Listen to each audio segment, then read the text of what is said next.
అయితే ఒక కుటుంబాన్ని దేవుడు ఎన్నుకున్న తర్వాత ఆ కుటుంబము ఎందుకు పాడైపోతుందంటే, మొట్టమొదటిగా దేవుని యొక్క చిత్తంలోంచి వారు బయటికి వెళ్ళాలనే ఆలోచన వచ్చినప్పుడు, దేవుని యొక్క చిత్తములో నుంచి బయటికి వెళ్ళాలనే ఆలోచన. ఏదేని తోటలో నుంచి ఎప్పుడో అవ్వ ఆదాము బయటికి త్రోసివేయబడ్డారు? దేవుని యొక్క ఆలోచన, దేవుని యొక్క చిత్తములో నుంచి వారు బయటికి వెళ్ళడానికి ప్రయత్నం చేస్తూ ఉన్నారు. దేవుని యొక్క చిత్తం ఏంటంటే, ఈ తోటను సేద్యపరచాలి, ఈ తోటలో ఉన్నటువంటి అన్ని ఫలాలు తినాలి, కానీ ఎక్సెప్ట్ ఒకే ఒక్క చెట్టు ఫలాన్ని వారు తినకూడదు. అయితే వీళ్ళు ఆ యొక్క తోటలో ఉన్నప్పుడు అపవాది మరి అవ్వతో రోజు కూడా స్నేహం చేస్తూ రోజు మాట్లాడుతుంది. మాట్లాడి వీరి యొక్క ఆలోచనలు ఏం చేసింది అనమాట, అది దొంగిలించింది. ఇది నిజమా అని మొదలుపెట్టి వీళ్ళని డీవియేట్ చేయడం మొదలుపెట్టారు. దేవుని యొక్క ఆలోచన ఒకటైతే సైతాన్ యొక్క ఆలోచన మరొకటి. దేవుని యొక్క ఆలోచనకు బదులుగా, అంటే దేవుని యొక్క చిత్తానికి బదులుగా సైతాన్ యొక్క ఆలోచనకు, సైతాన్ యొక్క చిత్తానికి మనం ఎప్పుడైతే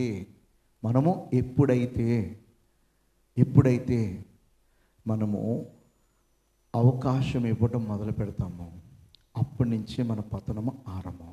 మనం ఎప్పుడైతే వేరొక ఆలోచన మనలోనికి వస్తుందో ఆ ఆలోచన ద్వారా క్రమక్రమంగా దేవుని యొక్క చిత్తానికి బదులుగా మనం ఏం చేస్తామన్నమాట, ఆ ఆలోచనలకు వదిలిపెట్టి ఆ ఆలోచన నెరవేర్చుకోవడానికి ఏం చేస్తామన్నమాట, ప్రయత్నం చేస్తాం. ఆ ప్రయత్నం చేసే క్రమంలోనే మనము దేవునికి దూరం అవుతాం, దేవుని యొక్క ఆశీర్వాదానికి దూరం అవుతాం, దేవుని యొక్క శాపానికి గురవుతాం అన్నమాట.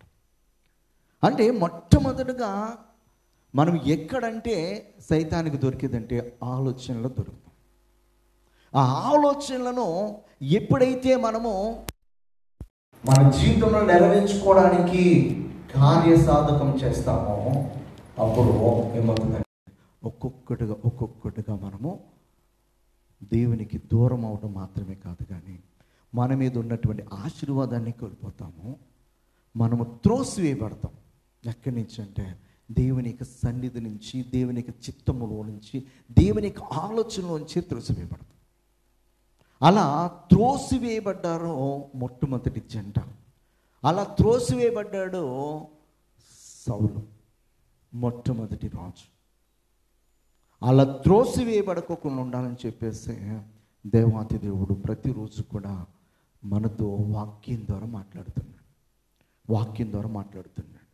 ప్రతిరోజు సంధ్య వేళ అవ్వ ఆదాముతో మాట్లాడుతున్నాడు మహిమలో ఉన్నటువంటి దేవాతి దేవుడు. ఆ సైతాను కూడా అపాయింట్మెంట్ ఇచ్చినప్పుడు సైతాను కూడా వీరితో మాట్లాడతాం. ఆ మాటలకు వీరు ఎప్పుడైతే చెవిగారో ఆ మాటలను బట్టి వీరి యొక్క మనసు మారడం వచ్చింది. ఎలా మారుతూ వచ్చిందంటే, మేము దేవదూతల వల్ల అవ్వాలి, మేము దేవునిలా అవ్వాలి, మేము కూడా శక్తిమంతులు కావాలి. వీరికి తెలియని విషయం ఏంటంటే, వీళ్ళు సైతాను గాడి కంటే కూడా, దేవదూతల కంటే కూడా శక్తిమంతులే. మనందరికీ తెలియని విషయం ఏంటంటే, మనము ఈ లోకంలో ఉన్నవాని కంటే, అంటే అర్థం ఏంటంటే, వాయుమండల సంబంధి అయినటువంటి ఆ దూత ఎవరో లూసిఫర్ వాడి సమూహము కంటే కూడా, ఈ లోకంలో ఉన్నటువంటి వారి కంటే కూడా మనము చాలా గొప్పవారం. ఈ లోకంలో ఉన్నవాని కంటే మనము శక్తిమంతులం. అయితే దానిని ఎరుగక, దానికి పొదును పెట్టకోకుండా మనం ఏం చేస్తామంటే, మనము ఏదైనా సమస్య వచ్చినప్పుడు దేవుని సందు గేడిస్తా కూర్చుంటాం. దేవుడు మనకిచ్చినటువంటి అధికారాన్ని మర్చిపోతాం. భూమిలో ఉన్నటువంటి సమస్తమును పరిపాలించమని అధికారం ఎవరికి ఇచ్చాడంటే ఆదాముకి ఇచ్చాడు. ఇశ్రాయేలును మరి మీ యొక్క తరతరముల వరకు రాజులుగా ఉండి మీరు పరిపాలించమని అధికారం ఎవరికి ఇచ్చాడు? సౌలుకి ఇచ్చాడు. ఈ రోజున సైతాను పైన అధికారం ఎవరికి ఇచ్చాడంటే మరలా తిరిగి యేసుక్రీస్తు ద్వారా దేవుడు మనకిచ్చాడు. అయితే మనం ఏం చేస్తున్నామంటే అధికారం మనకు ఉంది అనే సంగతిని మర్చిపోయి మనం ఏం చేస్తున్నామంట, శ్రమలలో, నిందల్లో, అవమానాల్లో మనము బాధపడుతూ, దిగులు చెందుతూ, ప్రభువా కన్నీరు కారుస్తూ, ప్రభువా నాకు ఈ యొక్క బాధ నుంచి, శ్రమ నుంచి నాకు ఉపశమనాన్ని కలిగించయ్యా, విడుదల కలిగించయ్యా, నాకు నీ రక్షణ కావాలయ్యా, నీ కాపుదల కావాలయ్యా, నాతో రాయ్యా అని చెప్పేసి మనం అడుగుతాం. ఆయన మనతోనే ఉన్నాడు. ఆయన ఎప్పటి వరకు అంటే మనము దేవుని యొక్క ఆజ్ఞను అతిక్రమించినంత వరకు కూడా. ఏదేని తోటలో ప్రతిరోజు కూడా దేవుడు సంచారం చేశాడు. ఎప్పటి వరకు అంటే ఆజ్ఞను అతిక్రమించి వారు పాపము చేసి దేవుడు వచ్చినను కూడా వారు చెట్టు చాటుకి వెళ్ళి దాక్కుని దేవుని ముందరికి రాకోకుండా ఉన్నంత వరకు కూడా దేవుడు వస్తానే ఉన్నాడు వారి దగ్గరికి. జరిగిపోయింది తప్పు, ప్రభువా క్షమించు అని చెప్పేసి ప్రభు పాదాల మీద పడుంటే ఆ రోజున దేవుని యొక్క కార్యాలు వేరే విధంగా ఉండేవి. క్షమించమని అడగడానికి బదులుగా వారు వెళ్ళి చెట్టు చాటును దాక్కున్నారు. తెలిసి తెలియక మనము కొన్ని సందర్భాల్లో తప్పిదాలు చేస్తాం. అయితే అది తప్పిదమని తెలిసినప్పుడు దేవుని మందిరానికి వచ్చి దేవుని సన్నిధిలో మనం కన్నీరు కాల్చి మరలా ఆ తప్పిదము చేయకోకుండా జాగ్రత్తగా జీవిస్తే దేవుడు మన యొక్క ఆశీర్వాదాన్ని తీసేయడు, ఆయన ఆశీర్వాదాన్ని కొనసాగిస్తాడు. దేవునికి సంకల్పం నుంచి మనల్ని త్రోసివేయడు, ఆయన సంకల్పంలోనే ఉంచుకుంటాడు. దావీదుకి సౌలుకు ఉన్నటువంటి వ్యత్యాసం ఏంటంటే, దావీదు తప్పిదం చేశాడు. ఎలాంటి తప్పిదం అంటే, దేవుడు ఇచ్చిన ఆజ్ఞను, అంటే ఒక రాజుగా చేయాల్సినటువంటి కార్యాలైతే చేశాడు, కానీ దేవుడు ఇచ్చిన ధర్మశాస్త్రములు ఇచ్చిన ఆజ్ఞను ఏం చేశాడన్నమాట, ఆయన అతిక్రమించాడు. సౌలు ఏం చేశాడంటే, దేవుడు ఇచ్చినటువంటి ధర్మశాస్త్రాన్ని, దేవుడిచ్చిన ఆజ్ఞ రెండింటినీ కూడా ఏం చేశాడన్నమాట, ఆయన అతిక్రమించాడు. యాజకుడు తప్ప బలిని రాజుగారు అర్పించకూడదు. యాజకుడి ప్లేస్లో సౌలు వెళ్ళి అర్పించాడు. దేవుడు తనకు ఆజ్ఞాపించాడు, అమాలేకీలను నీవు ఒక్కరిని కూడా వదలొద్దు, అందరినీ కూడా సంహరించన్నాడు. అంటే దేవుడు ఆజ్ఞాపించినట్లుగా చేయడానికి సౌలు ఇష్టపడ. దేవుడు ఆజ్ఞాపించినట్లుగా చేయడానికి మనమైతే ఎప్పుడైతే ఇష్టపడతామో దానిని బట్టే దేవుడు మన ఎడల కలిగినటువంటి తన సంకల్పాన్ని చివరి వరకు కొనసాగిస్తాడు. కడ వరకు కొనసాగించాలంటే మనం దేవుని యొక్క చిత్తాన్ని మనము 100% మనం ఏం చేయాలన్నమాట, నెరవేర్చాలి. మొదటి దినవృత్తాంతాల గ్రంథంలో 10వ అధ్యాయము 8 నుంచి చదువుకుందాం. ఈ ప్రకారము యెహోవా ఆజ్ఞ గైకొనక ఆయన దృష్టి ఎదుట ద్రోహము చేసినందుకును యెహోవా యొద్ద విచారణ చేయక కర్ణపిశాచముల యొద్ద విచారణ చేయదానిని వెదకునందుకును సౌలు హతమాయెను. హల్లెలూయా, హల్లెలూయా. సౌలు ఎందుకు చనిపోయాడు అనేది ఆలోచన చేస్తే సౌలు చేసినటువంటి మొట్టమొదటి తప్పు ఏంటనమాట, యెహోవా ఆజ్ఞను గైకొనకపోవట. హల్లెలూయా, హల్లెలూయా. యెహోవా మనకి ఏదైతే ఆజ్ఞాపిస్తున్నాడో అది మనం చేయకపోతే మనం కూడా సౌలు లాంటి వారమే. సౌలు లాంటి వారమే. అయితే సౌలులాగా ఎలాగైతే దేవుడు మరి తరతరముల వరకు సౌలు తర్వాత యోనతాను తర్వాత యోనతాను కుమారుడు, అలాగ మరి తరతరముల వరకు రాజులుగా ఉండాలని చెప్పేసి దేవుడు సౌలు పట్ల చాలా ఉన్నతమైనటువంటి ఆలోచన కలిగి ఉంటే, ఆ ఉన్నతమైన ఆలోచనలో మరి సౌలు ఏం చేసుకున్నాడు అన్నమాట, నిరర్ధకం చేసుకున్నాడు. ఎలా నిరర్ధకం చేసుకున్నాడంటే దేవుని యొక్క ఆజ్ఞ అనేది మనకి దీపం లాంటిది అన్నమాట. ఇప్పుడు చీకట్లో మనం వెళ్తున్నప్పుడు, చీకట్లో వెళ్ళే వాళ్ళకి ఏం కావాలి, అడుగులు స్థిరంగా వేయాలంటే గుంటలు వేయకుండా, బురదలు వేయకోకుండా, పడిపోకుండా, ఏదైనా పామునో తేలినో జీర్నో తొక్కుకోకుండా, ఎవరిని గుద్దుకోకుండా వెళ్ళాలంటే మనకేం కావాలి, వెలుగు కావాలి. హల్లెలూయా. అంటే దీపం కావాలి. దీపం కావాలి. ఒక మనిషి చీకట్లో వెళ్తున్నప్పుడు ఆ దీపము ఎంత ప్రాముఖ్యమో దేవునితో నడుస్తున్నటువంటి ప్రతి ఒక్క విశ్వాసికి దేవునికి ఆజ్ఞ లాంటిది. హల్లెలూయా. దేవుడిచ్చిన ఆజ్ఞలు అలాంటివి. దేవుడు ఎందుకు ఆజ్ఞలు ఇచ్చాడంటే, మోషేకి కొనాయి పర్వతం పైన దేవుడు ఈ రూపాన్ని చేసుకోదని చెప్తున్నాడు, ఇక్కడ రూపాన్ని తయారు చేస్తున్నాడు. వ్యభిచరించొద్దు అంటున్నాడు. వీళ్ళు తాగేసి ఈడు భార్యతో వాడి భార్యతో వీడు డ్యాన్స్లు ఎత్తున్నాడు. రెండు వెళ్ళిపోయినాయి. ఆయన చెప్తున్నాడు, వీళ్ళు కింద అదే చేస్తాను అన్నమాట. అంటే నీ పొరుగు అనేది ఆశించొద్దని చెప్తున్నాడు, వీళ్ళు ఆశిస్తున్నారు. వ్యభిచరించొద్దు అని చెప్తున్నాడు, వ్యభిచరిస్తున్నారు. మోసం చేయొద్దని చెప్తున్నాడు, వీళ్ళు మోసపూరితమైన కార్యాలు చేస్తున్నారు. విగ్రహారాధన చేయొద్దని చెప్తున్నాడు, విగ్రహారాధన చేస్తున్నారు. ఇలా ఒక్కొక్కటిగా చేసుకుంటూ వచ్చి దేవునికి చాలా కోపం తెచ్చారు. దేవుడు ఏదైతే చేయొద్దని ఆజ్ఞాపిస్తున్నాడో అవన్నీ కూడా చక్కగా 40 రోజులు దేవునిచ్చి వ్రాతతో వ్రాయబడిన పలకలు తీసుకుని వస్తూ ఉంటే ఆయన ఎంత కష్టపడి ఉంటాడో దేవునికి ఆజ్ఞల కొరకు. అన్ని రోజులు 40 రోజులు అంటే మాటల నీరు లేదు, తినడానికి లేదు. పైన మరి కొండపైన ఆ యొక్క చలిలో, ఆ వేడిలో, ఇంకా ఆ యొక్క భయంకరమైనటువంటి విషసర్పాల మధ్య, ఆ భయంకరమైన జంతువుల మధ్య ఏ ప్రక్క నుంచి ఏది వస్తుందో తెలీదు. అలాంటి స్థలములో మోషే ఎవరి కొరకు దేవుని సన్నిధిలో కనిపెడుతున్నాడంటే ఇశ్రాయేలు సర్వ సమాజం కొరకు. ఇశ్రాయేలు సర్వ సమాజం కొరకు కనిపెడుచు దేవుడు ఇచ్చినటువంటి ఆజ్ఞలను దాన్ని తీసుకుని వస్తూ ఉంటే వీళ్ళు ఏం చేస్తూ ఉన్నారన్నమాట, మోసేగా చచ్చిపోంటారులే అని చెప్పేసి వీళ్ళ కార్యక్రమాలు వీళ్ళు చేస్తాం. మరి అప్పుడు కోపం వచ్చిందన్నమాట, చాలా కోపం వచ్చింది.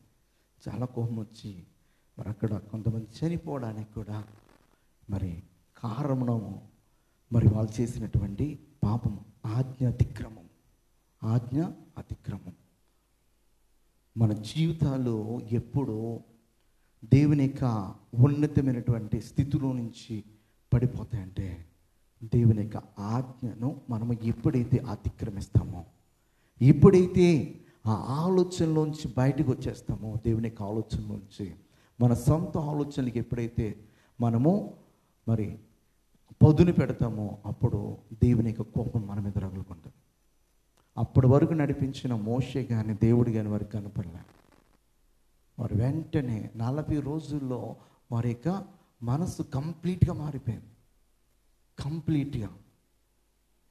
కొన్ని దినాలు మన జీవితంలో ఏదైనా ఆలస్యమైతే మనము దేవుని వైపు నుంచి వైదొలగకూడదు. మన ఆలోచన దేవుని వైపు నుంచి వైదొలగకూడదు. మన ఆలోచన, మన యొక్క విశ్వాసము ఎవరిపైన కేంద్రీకృతం అవ్వాలంటే సమస్తమును చేయగలిగిన దేవుని పైన ఉండాలి. హల్లెలూయా. సౌలుకి కొన్ని రోజులు ఏదైనా జరగలేదంటే ఈయనకి టెన్షన్ వచ్చేదన్నమాట. మామూలు టెన్షన్ కాదు. ఈ టెన్షన్లో ఈయన సొంత నిర్ణయాలు తీసేసుకునేవాడు. ఓ రోజున సమూయేలు ప్రవక్త ఏమన్నాడంటే, నేను మరి పని మీద వెళ్తున్నాను, నేను వస్తాను, 6 రోజుల్లో వస్తానని చెప్పాడు. ఎన్ని రోజులు? 6 రోజులు. అంటే ఈయన గారు లెక్క చూడు, ఇవాళ పొద్దున్న చెప్పాడు, 6 రోజుల తర్వాత పొద్దున్న వరకే లెక్క ఆయనకి. ఈయన అలా లెక్కేసుకుని ఏమంటున్నాడంటే, నువ్వు రావడం కొంచెం ఆలస్యమైంది కదా, ఈలోపు ఫిలిష్తీయులు వచ్చేస్తా ఉన్నారు, ఏం చేయాలో నాకు పాల్పడలేదు, తొందర వచ్చేసిందా, టెన్షన్ వచ్చేసిందా, అందుకే బలి నేనే అర్పించేసిన అంటున్నాడు. బలి ఎవరు అర్పించాలి? యాజకుడు చేయాలి. ఇక్కడ దేవుని యొక్క ఆలోచన ఏంటంటే, ఈ యొక్క వ్యక్తి అసలు నా యొక్క సేవకుడైనటువంటి సమూయేలు వెళ్ళేంత వరకు విశ్వాసంతో నిరీక్షణ కలిగి చూస్తాడా లేదని చెప్పేసి దేవుడు ఏం చేస్తున్నాడు అన్నమాట, కొంచెం ఆలస్యం చేశాడు. కొన్ని సందర్భాల్లో మన యొక్క కుటుంబాల్లో దేవుడు ఏదైనా ఇస్తానని ప్రామిస్ చేసినప్పుడు ఆలస్యం చేస్తాడు. ఆలస్యం చేసినప్పుడు మనము ఇటు అటు కాలుగాన పిల్లిలాగా తిరుగుతామా లేకపోతే నికరంగా నిలబడతామా అని చెప్తూ వస్తాడు. మనం నికరంగా నిలబడితే, నిలకడగా ఉంటే దేవుడు ఏం చేస్తాడన్నమాట, తన యొక్క కార్యాన్ని చేస్తాడు. సౌలు దేవుని యొక్క ఆజ్ఞను అతిక్రమించడంలో ఒకచోట కాదనమాట, చాలాసార్లు చేశాడు. ఒక్కసారికి దేవుడు అలాంటి భయంకరమైన నిర్ణయం తీసుకోడు. అలా భయంకరమైన నిర్ణయం తీసుకుంటే మనం ఈ పాటికి సౌలు లేక మన జీవితాలు కూడా నాశనకరమైపోయేవి. ఈ ప్రకారం యెహోవా ఆజ్ఞ కైకొనక, ఈ ప్రకారం అంటే ఇదే రీతిగా తను ఎన్నోసార్లు దేవుని యొక్క ఆజ్ఞను ఏం చేసుకుంటూ వచ్చాడనమాట, అతిక్రమించుకుంటూ వచ్చాడనమాట. హల్లెలూయా. సామెతల్లో 6:23లో ఆజ్ఞ దీపముగాను ఉపదేశము వెలుగుగాను ఉండును, శిక్షార్థమైన గద్దింపులు జీవ మార్గములు. హల్లెలూయా. ఆజ్ఞ అనేది మనకి దీపం లాంటిదన్నమాట. మరి మన బాడీకి అంతటి కూడా దీపం ఏంటనమాట, కళ్ళు. ఈ కళ్ళు రెండు కూడా గుడి అయిపోతే మన దేహం అంతా కూడా ఏమవుతుంది అనమాట, చీకటి అయిపోతుంది. అయితే మనం ఎప్పుడైతే దేవుని యొక్క ఆజ్ఞను మనము అతిక్రమించామో, ఆజ్ఞను పాటించుకోకుండా మనం జీవిస్తామో, అప్పుడు మనము ఎక్కడ నడుస్తున్నట్టు అనమాట, చీకటిలో నడుస్తున్నట్టు. హల్లెలూయా. చీకటిలో నడుస్తున్నటువంటి వ్యక్తి ఖచ్చితంగా దేన్నో దాన్ని గుద్దుకుంటాడు అనమాట. ఇలా ఒకసారి కాదు, 2 సార్లు కాదు అనమాట, ఇలా అనేక మార్లు ఎవరు చేశారన్నమాట, సౌలు చేయడం జరిగింది. అందుకే ఆజ్ఞ అనేది దీపముగాను ఉపదేశము వెలుగుగా ఉండును. దేవుడు తన యొక్క సేవకుడు అంటే సమూయేలు ద్వారా సౌలుకి ఏం చేస్తున్నాడు అన్నమాట, ఉపదేశిస్తూ ఉన్నాడు. దేవుని యొక్క ఆజ్ఞలు మోషే ద్వారా ధర్మశాస్త్రమును ఆల్రెడీ ఇవ్వడం జరిగింది. అక్కడ ఆజ్ఞ ఉంది, ఇక్కడ సమూయేలు ద్వారా ఉపదేశం జరుగుతుంది. ఈ రెండు జరుగుతున్నాయి. ఈ రెండు జరుగుతున్నప్పటికీ కూడా ఈ రెండింటిని వింటూ కూడా సౌలు ఏమైపోయాడన్నమాట, త్రోవ తప్పిపోయాడు. దేవుని యొక్క వాక్యం ఉంది. ప్రతి ఆదివారము దేవుని యొక్క సేవకుని ద్వారా ఆ ఉపదేశాన్ని పొందుకుంటూ కూడా మనము పాపంలోనికి వెళ్ళిపోతే, దేవుని యొక్క ఆలోచన నుంచి వైదొలిగిపోతే, దేవుని యొక్క ఆజ్ఞలను అతిక్రమిస్తే మనకి నీ సౌలుకి ఉన్నటువంటి వ్యత్యాసం ఏమైనా ఉంటుందా? ఏం తేడా ఉండదు.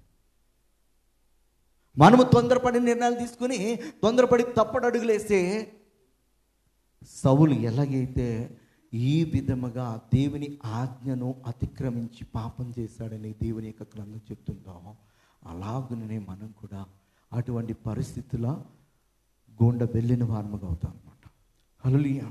కనుక మనము గమనించాల్సింది ఏంటంటే, మరి దేవుడు మనకిచ్చినటువంటి ఆజ్ఞ అనేది మనము అతిక్రమించకూడదు.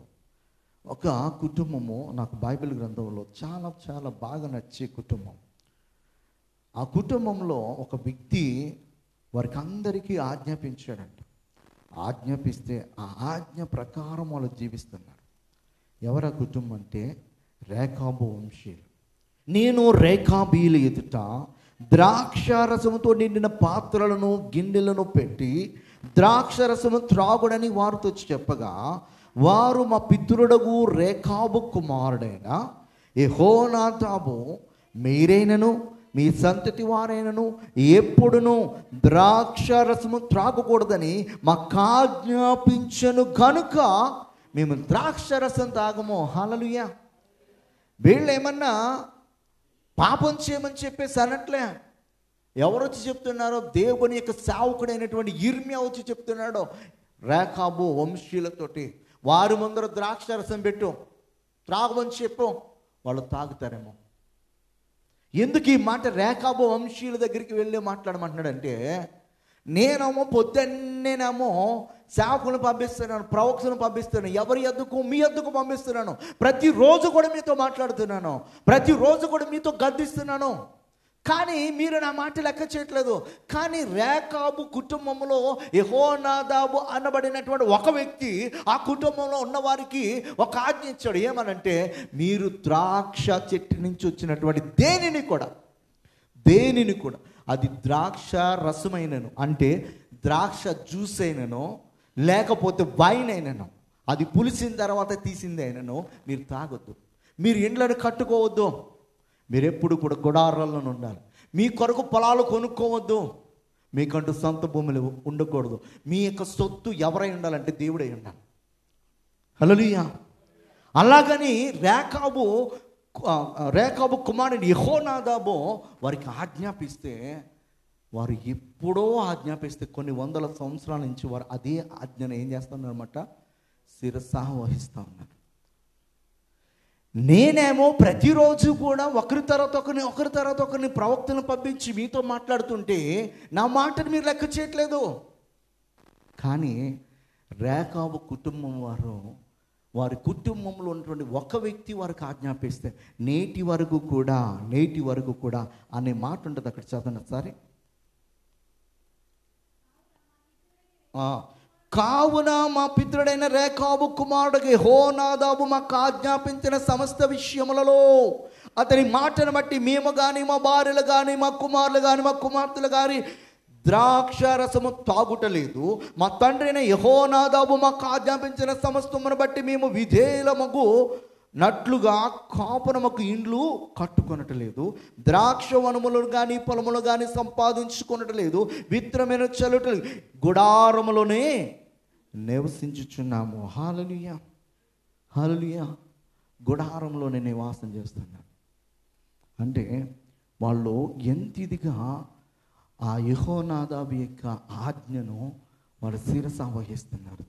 ఒక మనిషి ఆజ్ఞాపించినటువంటి మాట కుటుంబం అంతటి వారు, కుటుంబంలో ఉన్నటువంటి అంత మంది కూడా ఏం చేస్తున్నారన్నమాట, వింటూ ఉన్నారు. ఆ మాట ప్రకారం జీవిస్తూ ఉన్నారు. అందుకే ఆ కుటుంబం దేవుడు ఆశీర్వదించి, దేవుడు మనకిచ్చిన ఆజ్ఞను ఎప్పుడైతే మనము శిరసా వహిస్తామో దానిని బట్టి మన కుటుంబాల్లో ఒకరి తర్వాత ఒకరు అందరూ కూడా దీవించబడతారు. దేవుని యొక్క ఆజ్ఞ అనేది మనకి దీపం లాంటిది. దేవుని యొక్క ఆ ఉపదేశం అనేది మనకు వెలుగు లాంటిది. ఆ దీపము, ఆ వెలుగును మనము తృణీకరిస్తే మనం ఏమవుతాం అనమాట, చీకటిలో నడుస్తాం. చీకటిలో నడిచినటువంటి వ్యక్తి ఖచ్చితంగా ఏదో ఒక రోజున నాశనం అయిపోతాడు. చీకటి అనేది పాపానికి సాదృశ్యం. ఒక మనుష్యుని యొక్క ఆజ్ఞకు అంత విలువనిస్తే దేవునికి ఆజ్ఞకి ఎంత విలువనివ్వాలి మనం? ఒక మనుషుని యొక్క మాటలకు అంత లోబడి వాళ్ళు జీవిస్తే మనము మరి దేవుని యొక్క మాటకి ఎంత లోబడాలి? ఒక మనుషుని యొక్క ఉపదేశాన్ని వాళ్ళు అంత వెలుగుగా అనుకుని వారు పాటిస్తూ నేటి వరకు కూడా మేము గుడారంలోనే ఉంటున్నాము, దేవుడు మమ్మల్ని దీవించిన ఆశీర్వదించినా కూడా మా దగ్గర విస్తారమైనటువంటి డబ్బులు ఉన్నా కూడా, బంగారం ఉన్నా కూడా మేము పొలములు కొనుక్కోవట్లేదు, ద్రాక్ష వనములు నాటుకోవట్లేదు, ఇండ్లను కట్టుకునట్లేదు అని చెప్పేసి ఆ కుటుంబస్తులు చెప్తున్నారు. అక్కడ దేవుడు చెప్తాడు అనమాట వారి కొరకు చాలా మంచి మాట చెప్తాడు. 19వ వచనం, కాబట్టి ఇశ్రాయేలు దేవుడును సైన్యములకు అధిపతియునకు యెహోవా సెలవిచ్చినదేమనగా నా సన్నిధిలో నిలుచుటకు రేకాబు కుమారుడైన యెహోనాదాబునకు సంతతి వాడు ఎన్నడను ఉండక మానడు. హల్లెలూయా. దేవుడు ఎంత గొప్ప వాగ్దానాన్ని రేకాబు కుటుంబీకులకు చేస్తున్నాడంటే, నా సన్నిధిలో ఉండులాగన, ఎప్పటికీ ఉండులాగన రేకాబు వంశస్థులు ఖచ్చితంగా ఒక్క జనరేషన్ తర్వాత ఇంకొక జనరేషన్ తర్వాత ఇంకొక జనరేషన్, తరతరముల వరకు ఖచ్చితంగా ఒకడు ఎక్కడుంటాడంట, దేవుని సన్నిధిలో. హల్లెలూయా, హల్లెలూయా. అంటే దేవుని యొక్క మరి ఆ చిత్తములో సౌలు ఎలాగున్నాడంటే, దేవుని యొక్క ఆజ్ఞను అతిక్రమించినప్పుడు తన తరతరముల వరకు కూడా ఇశ్రాయేలులను పరిపాలించే ఒక రాజుగా తన యొక్క బిడ్డల బిడ్డలు అలాగ తరతరముల వరకు కూడా ఎవరు అనమాట పరిపాలకులు ఉండాల్సింది సౌలు కుటుంబం. దేవుడు మనల్ని పిలుచుకున్నప్పుడు దేవుడు మన ఎడల కలిగినటువంటి ఆలోచన లాంటిది. దాన్ని ఒక తరం తర్వాత పోగొట్టుకుంటున్నామంటే ఆ తరం తర్వాత వారు దాన్ని నిలబెట్టుకోవట్లే. ఆ తరం తర్వాత వారు నిలబెట్టుకుంటే ఇంకొక తరానికి వెళ్తారు. చూడండి, చాలా పెద్ద పెద్ద దైవజనులు కొన్నిసార్లు ఆ జనరేషన్లో వారి ద్వారా జరిగినటువంటి స్వార్థ వారి బిడ్డల తరంలో జరగదు. వాళ్ళ తరంలో ఒకవేళ జరిగితే తర్వాత తరంలో జరగదు. ఎందుకని? ఆ ఫస్ట్ తరంలో ఉన్నటువంటి ఆయనకు ఉన్నటువంటి డెడికేషన్, సమర్పణ, విధేయత, ఆజ్ఞను అతిక్రమించుకోకుండా జీవించే జీవితము తర్వాత వాళ్ళు జీవించకపోవటం వల్ల. దానికి రహస్యమేం లేదు.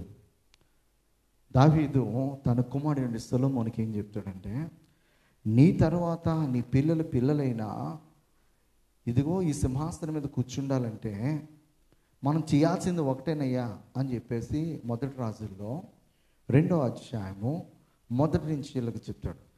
దావీదునకు మరణకాలము సమీపింపగా అతడు తన కుమారుని సొలొమోనుకు ఇలాగూ ఆజ్ఞ ఇచ్చాడు.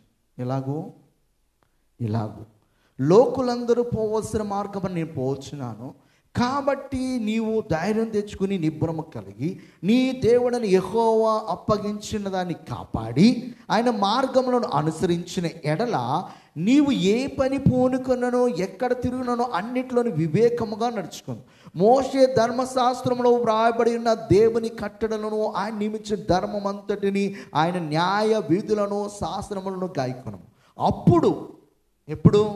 అప్పుడు నీ పిల్లలు తమ ప్రవర్తన విషయంలో జాగ్రత్తగా నుండి నా ఎదుట తమ పూర్ణ హృదయముతో పూర్ణ మనస్సుతోనూ సత్యమును అనుసరించి నడుచుకుని ఎడల ఇశ్రాయేలు రాజసింహాసనం మీద ఆసీనుడకు ఒక్కడు నీకు ఉండక మానడని యెహోవా నన్ను గూర్చి ప్రమాణం చేసిన మాటను స్థిరపరచు. హల్లెలూయా, హల్లెలూయా. దావీదు తన కుమారుడికి చాలా స్పష్టంగా చెప్తున్నాడు. ఏమనంటే, నా తర్వాత సొలొమోను నీవు, నీ తర్వాత నీ కుమారుడు, ఆ కుమారుడి తర్వాత ఆ కుమారుడికి పుట్టిన కుమారుడు ఎప్పుడు ఆ సింహాసనాన్ని స్థిరపరచుకుంటారంటే దేవుడు చెప్పినట్లుగా మనము చేయాలి. దేవుడిచ్చిన ధర్మశాస్త్ర ప్రకారం నేను నీకు ఆజ్ఞాపిస్తున్నాను, వీటి ప్రకారం నువ్వు చేస్తే, వీటి ప్రకారం జీవిస్తే, నీవు నీ తర్వాత నీ కుమారుడు అలాగే జీవిస్తే, ఆ కుమారుడికి పుట్టిన కుమారుడు అలాగే జీవిస్తే, ఆ కుమారుడికి పుట్టిన కుమారుడు అలాగే జీవిస్తే, అప్పుడు తరతరముల వరకు కూడా మనది రాజ్య పరిపాలన. మనమే ఇశ్రాయేలులో 12 గోత్రాలను పరిపాలించుటకు రాజులుగా ఉంటాము. లేకపోతే దేవుడు సింహాసనాన్ని మనకి ఉండకోకుండా తీసేస్తాడయ్యా అని చెప్పాడు. దావీదు ఒక యాజకుడు, దావీదు ఒక ప్రవక్త, దావీదు ఒక రాజు. దావీదులో 3 క్యారెక్టర్స్ మనం చూడవచ్చు. దావీదు అంటే సామాన్యమైన వ్యక్తి కాదు, దావీదు రాజు మాత్రమే కాదు, దావీదు ప్రవక్త, దావీదు యాజకుడు. అందుకే దేవుని సన్నిధిలో ఉన్నటువంటి ఆ సముఖపు రొట్టెలను కూడా ఏం తిన్నాడు దేవుడు ఏమనలేదు తెలుసా? యాజకుడు తప్ప ఎవరు ముట్టడానికి వెళ్ళలేదు. అంత ఆధిక్యత ఉన్నటువంటి దావీదు తన కుమారుడికి చెప్తే కుమారుడు విన్నాడా? వెళ్ళాడు. అంటే ఈ 2 కుటుంబాన్ని కంపారిజన్ చేసినప్పుడు రేఖాబు కుటుంబాన్ని, దావీదు కుటుంబాన్ని, ఏ కుటుంబము మాటకి విలువనిచ్చే కుటుంబము? రేఖాబు కుటుంబం. అంటే ఒక సామాన్యమైన వ్యక్తి తన కుటుంబానికి ఆజ్ఞాపిస్తే ఆ కుటుంబము ఆ ఆజ్ఞ ప్రకారం జీవిస్తుందంటే, ఒక యాజకుడు, ఒక ప్రవక్త, ఒక రాజు తన కుటుంబానికి ఆజ్ఞాపిస్తే వీళ్ళు ఏం చేశారు? పాటించలేదు. ఈరోజున చాలా కుటుంబాల్లో దేవుని సువార్త ప్రకటిస్తున్న కుటుంబాల్లోని చాలా కుటుంబాల్లో ఎలా ఉన్నాయంటే, వారి బిడ్డలను, వారి యొక్క తల్లిదండ్రులను, వారి యొక్క రక్త సంబంధికులను దేవుళ్ళు నడిపించుకున్నటువంటి కుటుంబాలు ఉండిపోయాయి. ఎందుకంటే సాకుడు ఎంతో భారంతో చెప్తాడు, కానీ పిల్లలు చాలా సందర్భాల్లో వినరు.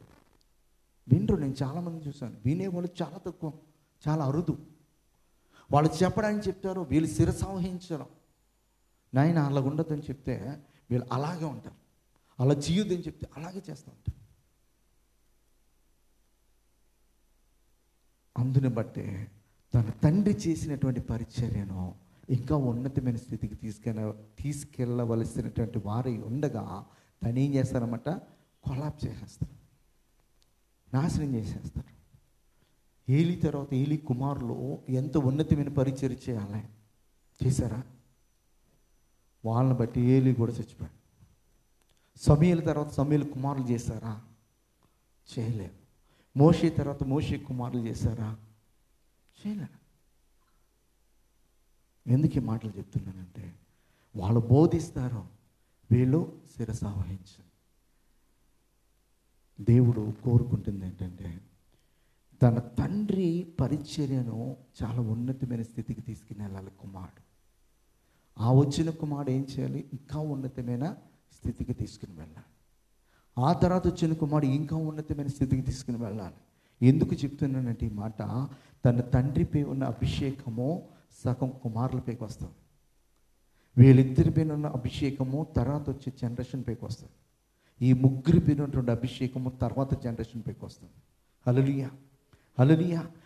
ఏలియాలో ఉన్నటువంటి ఆత్మ ఎలీషాపైకి వచ్చినప్పుడు ఆ యొక్క పరిచర్య ఉన్నతమైన స్థితికి వెళ్ళిపోయాడు. ఆ ఉన్నతమైన పరిచర్య ఇంకా ఉన్నతమైన పరిచర్యగా ఎప్పుడు మారిందంటే, ఎలీషా తర్వాత ఇంకొక వ్యక్తి అలాంటి అభిషేకం కొరకు ఎలీషా వెంబడి వెలుగుంటే దొరికాడు. ఏలియాను విడిచిపెట్టలేదు. 4 ప్రాంతాల వరకు తిరిగేశాడు. ఆ అభిషేకం ఇస్తావా? ఇవ్వా? నీకేం కావాలి? నీ మీద ఉన్న అభిషేకంలో నాకు 2 పాలు కావాలి. హల్లెలూయా. ఆ 2 పాల అభిషేకం కోసం యోర్దాను దాటాడు, గిల్గాలు దాటాడు, ఎరుకోను దాటాడు, ఈ ప్రాంతాలన్నీ దాటుకుండా వెళ్ళాడు. ఇక ఇతను విడిచిపెట్టేలాగా లేడని చెప్పేసి నీకేం కావాలని చెప్పేసి అడిగాడు. అది ఆసక్తి అనమాట. ఆ ఆసక్తి మనలో ఎప్పుడైతే ఉంటుందో సేవకుని మీద ఉన్న అభిషేకము మీపైకి వస్తుంది. అభిషేకం వచ్చినప్పుడు ఆటోమేటిక్గా అంత పవర్ఫుల్గా ఉన్నటువంటి ఆ అభిషేకం మీపైకి వచ్చినప్పుడు ఆల్రెడీ సగము మీకు ఆ ఎనర్జీ లెవెల్, ఆత్మ నడిపింపు, ఆ శక్తి అనేది ఆల్రెడీ వచ్చేస్తుంది అనమాట. వచ్చేసిన తర్వాత దానికి మీరు కొంచెం పదును పెడితే ఇంకా ఉన్నతమైనటువంటి స్థితికి వెళ్ళిపోతుంది. అందుకే ప్రభువైన యేసుక్రీస్తు ఏం చెప్పానంటే, నేను చేసినటువంటి కార్యాల కంటే నా తర్వాత నన్ను వెంబడించేవారు నాకంటే ఘనమైన కార్యం. ఎలా చేస్తాం ఘనమైన కార్యాలు? ఆ యేసుక్రీస్తు యొక్క ఆత్మ మనలోకి వచ్చినప్పుడు, ఆ ఆత్మకు మనం లోబడినప్పుడు, ఆత్మ చెప్పినట్లుగా మనము చేస్తున్నప్పుడు ఆల్రెడీ ఆయన మనలో ఉన్నాడు కనుక ఇంకా మనం లోబడినప్పుడు ఏమవుతుందంటే ఇంకా అద్భుతమైన కార్యాలు మన ద్వారా జరిగిస్తాం అన్నమాట. హల్లెలూయా, హల్లెలూయా. కనుక మనము నేర్చుకోవాల్సింది ఏంటంటే, ఒకటి, దేవుని యొక్క ఆజ్ఞ అనేది చాలా ప్రాముఖ్యం. దేవుని యొక్క ఆజ్ఞ అనేది చాలా ప్రాముఖ్యం. రాఘవ కుటుంబీకులు యెహోనాదాబుకి విలువనిచ్చారు. మన దేవుని యొక్క కుటుంబీకులు మరి మన దేవునికి ఎంత వాల్యూ ఇవ్వాలి? ఒక సేవకుని యొక్క మరి కొడుకుగా నీ తండ్రి ఒక యాజకుడు అంటే నీ తండ్రికి ఎంత విలువనివ్వాలి? ఆ విలువనిచ్చే మాటకు లోబడినప్పుడు ఆ తండ్రి పైనపై అభిషేకం కుమారుడిపై వస్తుంది. తద్వారా ఏమవుతుంది? తన తండ్రి పరిచర్యను ఇంకా ఉన్నతమైన స్థితికి తీసుకుని వెళ్ళాలి. ఈ రోజున మనము పడిపోవడానికి పిలువబడలే, పడిపోయిన వాడిని లేపడానికి పిలువబడ్డాం. మనము ఇంకా ఉన్నతమైన స్థితిలోనికి వెళ్ళడానికి పిలువబడ్డాం. కనుక మనము మరి ప్రతి ఒక్కరము కూడా చాలా జాగ్రత్తగా గమనించాల్సింది ఏంటంటే, సౌలులాగా ఆజ్ఞను ఏ విధముగా మరి అతిక్రమించి నాశనం అయిపోయే వారముగా కాదు, కానీ ఆజ్ఞను శిరస వహించి ఆజ్ఞ ప్రకారం మనం జీవిస్తే మరి రేఖాబు కుటుంబీకులను ఎలాగైతే దేవుడు ఆశీర్వదించిండో మన కుటుంబాలను కూడా దేవుడు ఆశీర్వదిస్తాడు. అటువంటి ఆశీర్వాదం దేవుడు మనకందరికీ అనుగ్రహించును గాక. ఆమేన్.